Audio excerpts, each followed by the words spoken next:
concept of reward and punishments and their role in influencing behavior. In this video, we will demonstrate different techniques used to influence behavior in school environment. First, we will show different strategies seen throughout elementary schools, and then we will follow up with an example of how to modify the techniques for a more substantial outcome. This is an example of positive reinforcement, where something is added to increase the behavior. All right, class, time to turn in your homework. Good job, Emily. It's just like Halloween for candy. I'm always going to do my homework to get Halloween candy. Where the child is getting candy for turning in homework. This is an inappropriate use of reinforcement because candy is irrelevant to the rewarded behavior. And once the reward stops, the behavior will stop. A way to modify this technique would be to less constantly provide a reward that is motivating to the individual student internally. This keeps their interest peaked so that when the reward stops, the behavior decreases slower.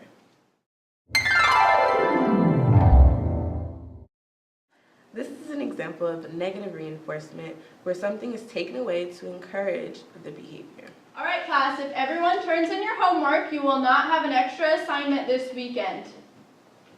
Here's my homework. Good job, Emily. You turned in your homework. Shamika, do you have your homework? Oh, class, it looks like Shamika here didn't turn in her homework, so everyone has an extra project on photosynthesis due on Monday. Boo, you stink, You Jamaica. can see by taking away homework, there is potential for the student to be motivated. However, the example demonstrates the quick fallback of putting their rewards on the whole class. They do not trust that the reward will come and lose interest in the behavior. This shows individual rewards is important to keep internal recognition and confidence up in order to increase the behavior.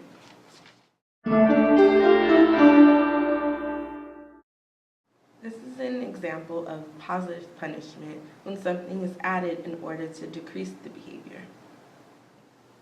All right, class, now we are going to learn about geography. Boo, you suck. I hate learning. Emily, that is not an acceptable behavior, and you need to go sit in the naughty chair with your face to the corner.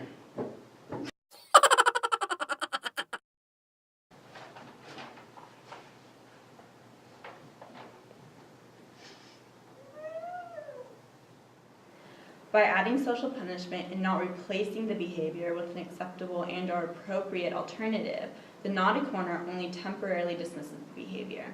The child also loses self-esteem. What one needs to do is establish expectations for the behavior before trying to change or eliminate it. This is an example of negative punishment where something is taken away to decrease the behavior. I have candy. I hate you. Emily, that was not okay. You have lost your recess privilege. You need to go inside right now. This example would not be beneficial to changing the behavior because, like before, the expectations were not established. The child does not have a complete understanding of what they did wrong or how to implement a more appropriate behavior. The child can also run away and will be more likely to repeat the behavior in the future. A better technique would be to discuss with the child alternatives and give the child a chance to internalize the situation. All behavior is learned.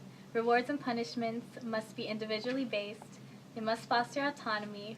Responses can be generalized. Be aware of the child's surroundings. And by managing consequences, behaviors can be shaped, changed, or extinguished.